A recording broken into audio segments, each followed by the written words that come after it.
Hey, you. Yes, you. Do you want to learn about redstone? No? You sure? Do you not want to learn how to do this?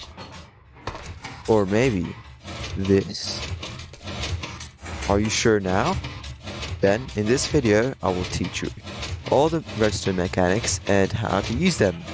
And we will learn some cool machines along the way that you can use in your own world. Now, what are we waiting for? Let's get started. Also, guys, if you like this video, please consider subscribing. It's only 3% of you are actually subscribed. So, yeah, and stuff like that. But anyways, let's get on with the video. Also, Discord server is linked down below. For demonstration purposes, I'll be using these red concrete blocks to represent blocks that can be powered and that will power blocks next to them. For example, if I place this lever right here, and this red concrete block right at the end, when I power this lever, all these blocks will be powered and power blocks next to them. Like that. Now, if I replace this with some redstone lamps, one next to it and one inside the red concrete block, add some redstone on top. Now, if I power it, they both get powered since it's adjacent. This piston also gets powered since it's adjacent to this red concrete block. Onto the different powerable blocks, there's a redstone lamp that gets powered and makes light. There's a piston that can push blocks in front of it. Don't take note of the red block under the piston, that is actually not being powered or powerable block. This dispenser, it dispenses arrows and any other shootable projectile that you can normally throw. And on the other hand, droppers, they drop any item that you put inside, so it's useful if you want to drop arrows and not fire them and like hurt someone. As you can see, this arrow gets dispensed from top.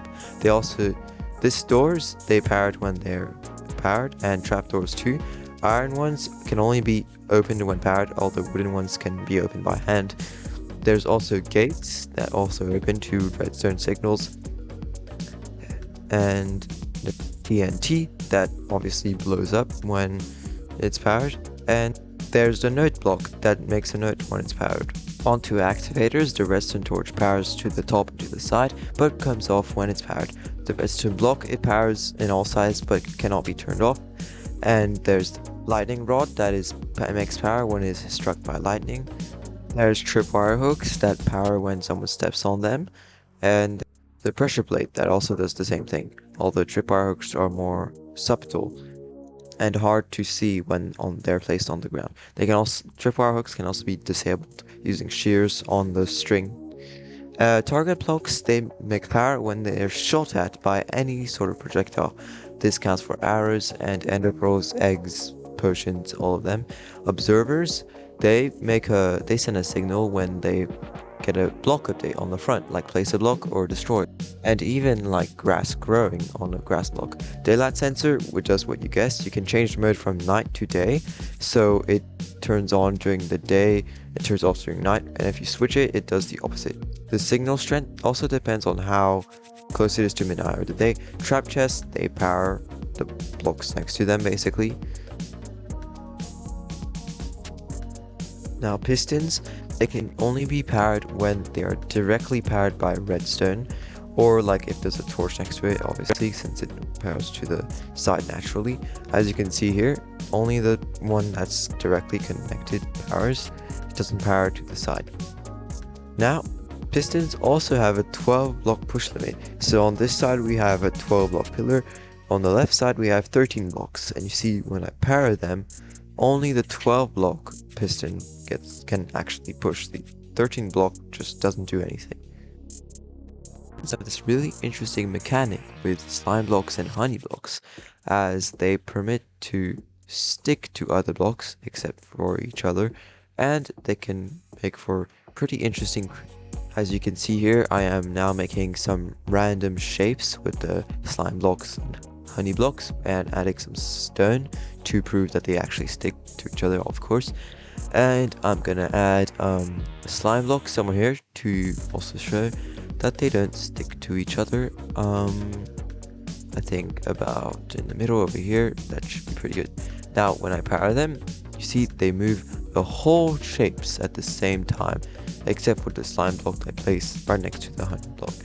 So now after I clear this weather, you can see that the two pistons will push all these shapes, these two shapes up, and without the actual slime block next to the honey block sticking to them, which can make for pretty interesting shapes and things to do.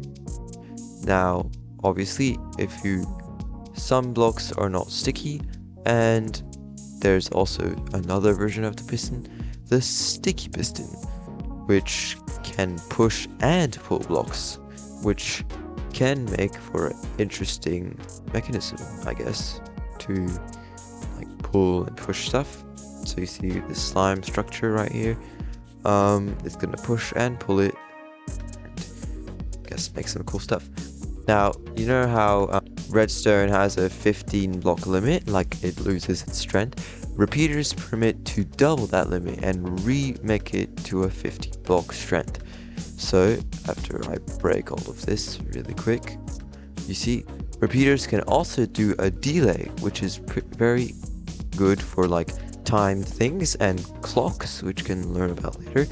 If you add multiple of these repeaters, it will take a longer time for the light to light up. Now for our first little structure or mechanism, a door and a pressure plate, which you can easily go through, and I guess you don't have to right click, it saves you some muscles. And a metal door will prevent zombies from breaking it down in hard difficulty. And you can also put something else like a lever to stop mobs from going through. In the middle right here, all the baby zombies can jump up and break through. So we can replace them with buttons on either side, which will allow for a more nicer way to open the door. And now you can click the button and go through, hopefully before the door closes. Also, some blocks don't pass redstone through, transfer blocks like glass and glowstone. Bruh.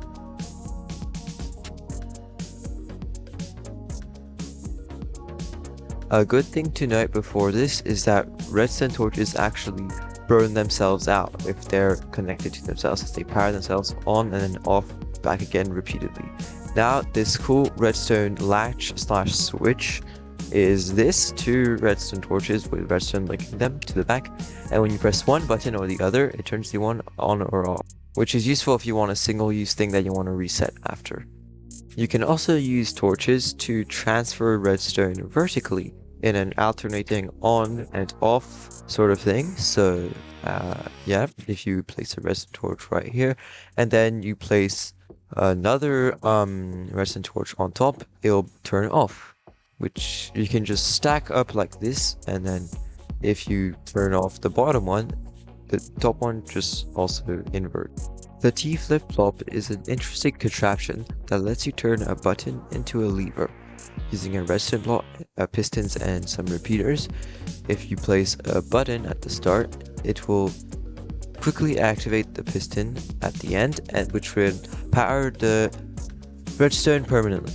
Now for the first actual cool contraption that you'll probably like, it's the sliding door. Now place the redstone torch down in the ground, block some redstone on top, the same on the other side, and now dig in the front a trench 3 blocks deep from the redstone torches to the other one, and then line the bottom with some redstone, and then also obviously cover it up so you can't see the redstone. Now get the grass block and then cover all of it up, except here where you might want to add some pressure plates. Maybe not right here, but right in front of the doors, add some 2 pieces of redstone and add some grass, and then add the pressure plates right there, right there, and then keep covering up the rest.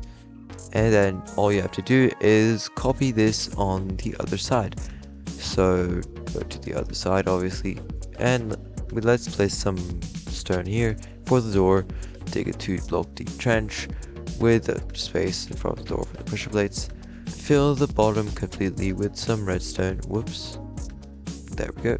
redstone all along the bottom, including the little thing there, and then cover it up with some grass blocks and add the final pressure plates.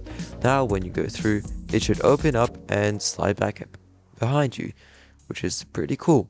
Now to cover up the mechanism behind this, because you don't want people seeing the ugly pistons and stuff, you just gotta put the stone like this all around it in this sort of pattern like this, and the same on the other side, and then cover the top layer with one block like that over the top, and that's around the minimum you need to cover up the pistons.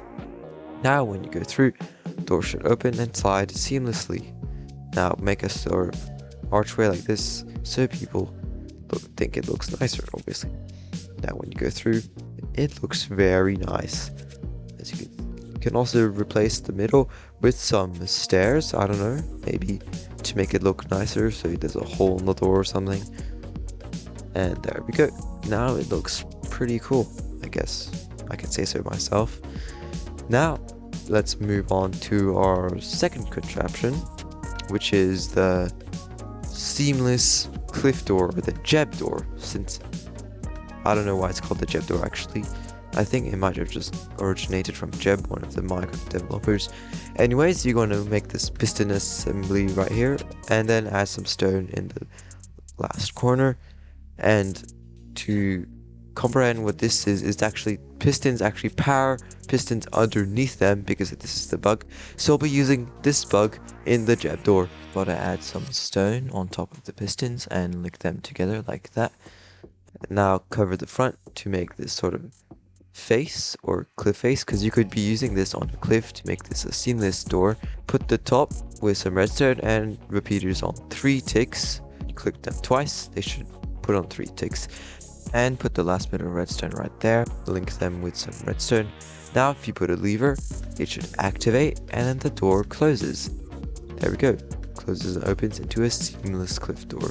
Cover up the front and it should look pretty seamless.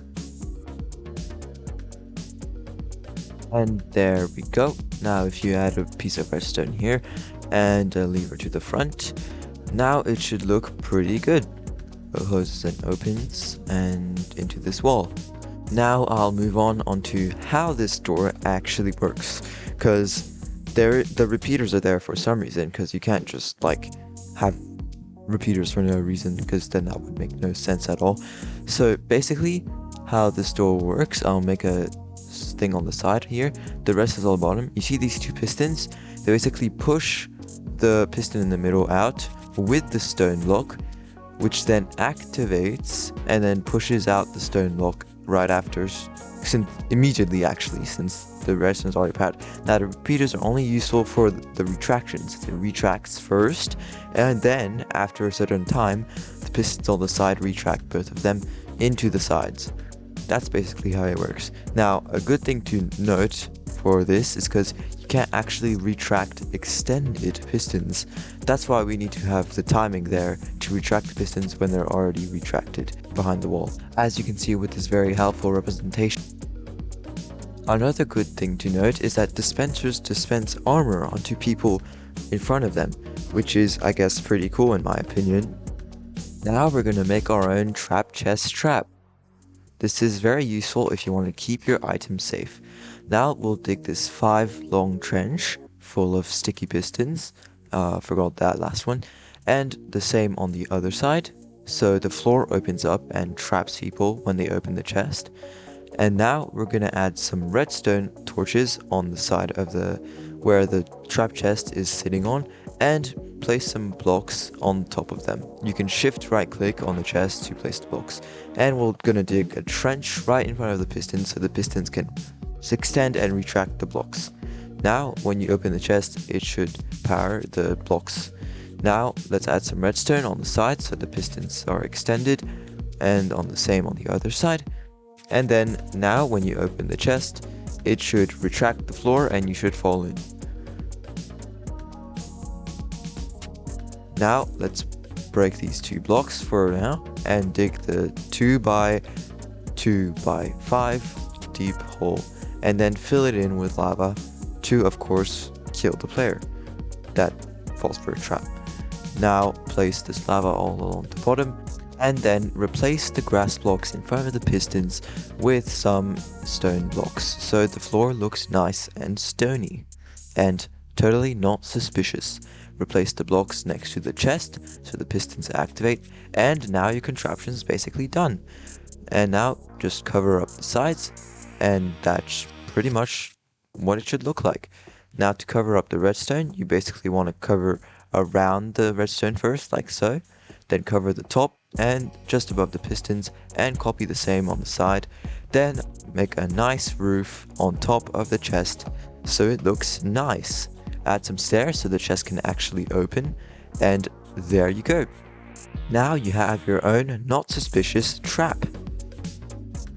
If you want to replace the blocks on the bottom of the chest with some stone to make it more fancy, you're going to have to replace the side torches so it actually still works, because you break the torches when you break the blocks. So that's what I'm doing right now, and then there you go. Now it should be nice and polished. When you open the chest, you can obviously avoid it by jumping and closing the chest right after, but you can't do this for long because you will soon eventually fall in the lava. And there you have it. Now your items are safe, except there's no easy way for you to get them. Another cool thing with repeaters is that you can lock them if you power another repeater into them. So it locks them in their current state, so if they're off, you can't turn them on, and if they're on, you can't turn them off. You can use this to create short pulses, like very short pulses, like basically an observer, but cooler. And you can also use this for trapdoors too. So wait, I just did it wrong. If you add another repeater right here, now when you turn the lever off, it does a very quick pulse. Another cool thing is that if you add a repeater, you can make it so it sends a long pulse and then a short one right after, which I don't know, could be pretty useful in I don't know what situation you want. Now for the trapdoor, if you do this, it will open really quickly. So you can use this to trap your friend, for example, like me trying to be trapped but failing miserably. Now, obviously they have to be right in the center, which is going to be hard, but once you got that, you can quickly trap them. Another extra technique for map making is that when you read a book in a lectern, it will emit a signal when each time you turn a page. Now for the comparator. The comparator basically compares the back signal and the side signals. If one of the side signals is stronger than the back signal, it will not emit any signal at all. And also, a good thing to know is that it emits the signal from the back, so it emits the same strength as the signal from the back. Now for the second mode, subtract, when you right click a comparator, it basically subtracts the back signal to the side signals. So if you see here, the signal from the back is 2, side signal is 3, it emits a signal from 1 because 3 minus 2 equals 1. I'm going to show you this with some lamps, and you can use target blocks to redirect redstone. It basically lights up the lamp on the first redstone, but not the second lamp. And if you deactivate it, it activates both. And if I make this longer, it activates both even when it's turned on. Comparators can also be used to detect items in storage blocks, such as chests, hoppers, dispensers, stuff like that. So as you can see here, I filled the chest hub halfway with stacks of cobblestone, and if I fill it up completely, it emits a full trail of redstone. Now if I slowly remove them, you can see that the redstone slowly decreases bit by bit. Now if I leave 2 stacks in there, there's only 2 powered redstone. Now if I remove everything, you see it doesn't detect. Comparators can also detect the rotation of items in item frames, depending on the signal strength. Now if we set the signal strength to 5 rotations, so we put 5 redstone dust in front of the comparator, if we turn it by 5 and then add a redstone torch right here, it keeps it off. And if we fork the redstone and make it 6 redstone long and then add a repeater on the end, we can basically control the redstone that if it stays at 5 rotations, then the redstone torch and the repeater will both be off. But if it decreases or it increases, one of them, or both maybe, will turn on. As you can see here, I rotated them and now at least one of them is on. But as soon as I rotate it up to 5 rotations, they both go off.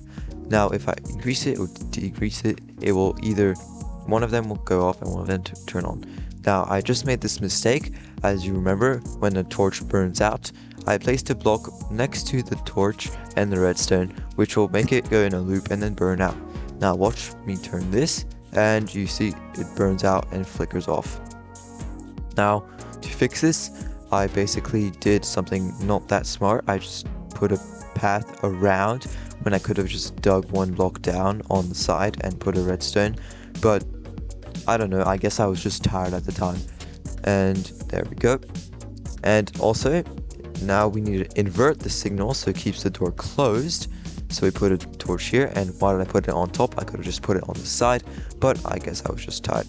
And now if you rotate it at 5 rotations, it will turn both the torch and the repeater off, but it will close the door if it is not at this rotation need. Now hoppers. Hoppers basically transport items between storage interfaces. So I place a chest down there and I place a chest up here and I connect them with hoppers pointing into each other. If I place a stone block in the top, and then it will go through the hoppers and then I can retrieve it from the bottom, which is got transported by the hoppers, which is pretty cool, I'm guessing. Well, obviously if you want to transport items, it's very good. And then there we go. It also collects items that are dropped onto the top of it. And the hoppers can be disabled by powering them from redstone, which will not pick up any items or take them from storages above.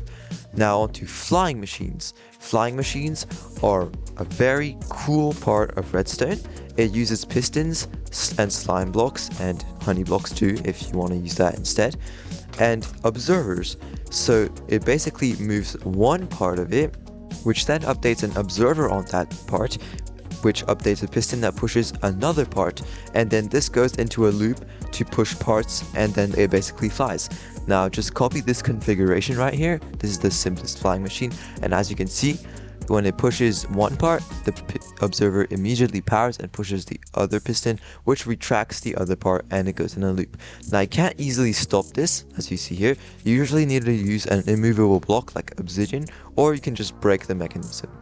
Now just break one of the blocks, and here you can see I use some obsidian to block off the flying machine, which takes a long time to do, but there we go. Now to get it in the other direction, you just power this when it's closed, and there we go. Now on to 3x3 piston doors.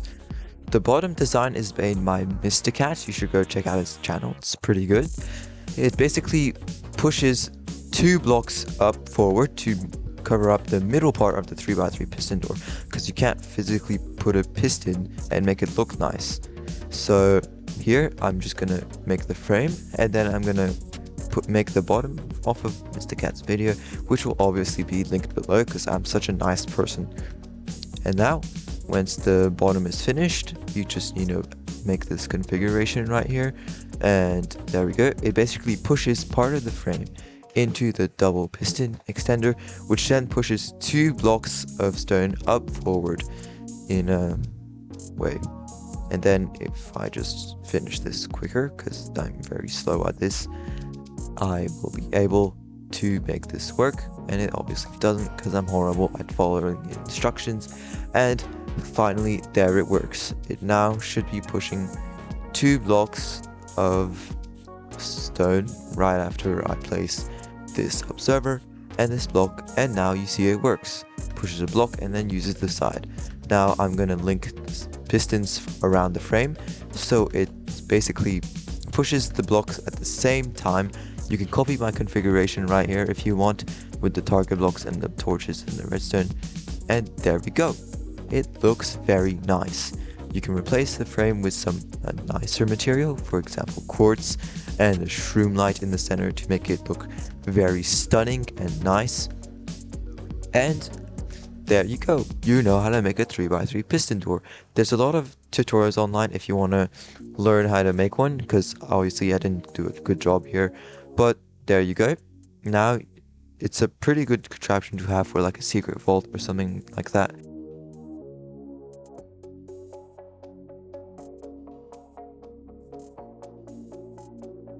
Now onto rails. Powered rails, or any powerful rail, can be powered for up to 8 blocks. Then you need to power them again.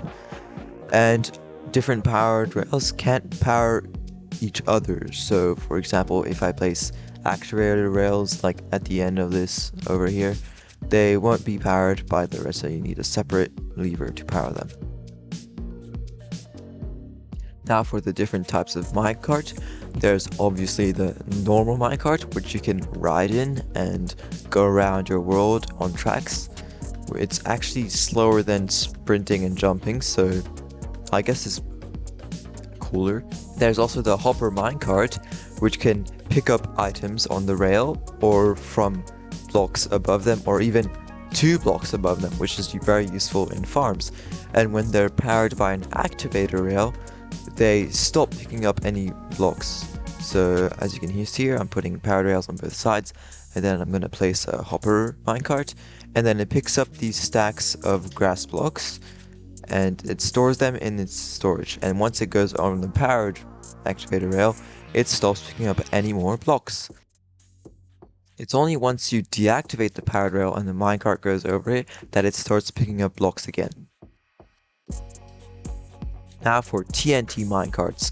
They activate when they pass over a powered activator rail, and they blow up, leaving the blocks with the rails on them intact. So it's good for mining and blowing people up, I guess, without breaking your precious rails. TNT minecarts also blow up when they're dropped from a height taller than 3 blocks. So here I'm going to place a TNT minecart, and then I'm going to push it off, and you can see it blows up instantly. So it's actually more better than TNT, since TNT takes time. Now the chest minecart, it obviously stores stuff, and the furnace minecart, it drags other minecarts along when it's pushed against a block. It's very useful, and I wish Mojang made this better because it breaks at turns. Another feature of the furnace minecart is that we'll launch any cart that is attached to it on the back up forwards when it climbs up a step, which I don't think is nice, but I don't know, it just works like this for now.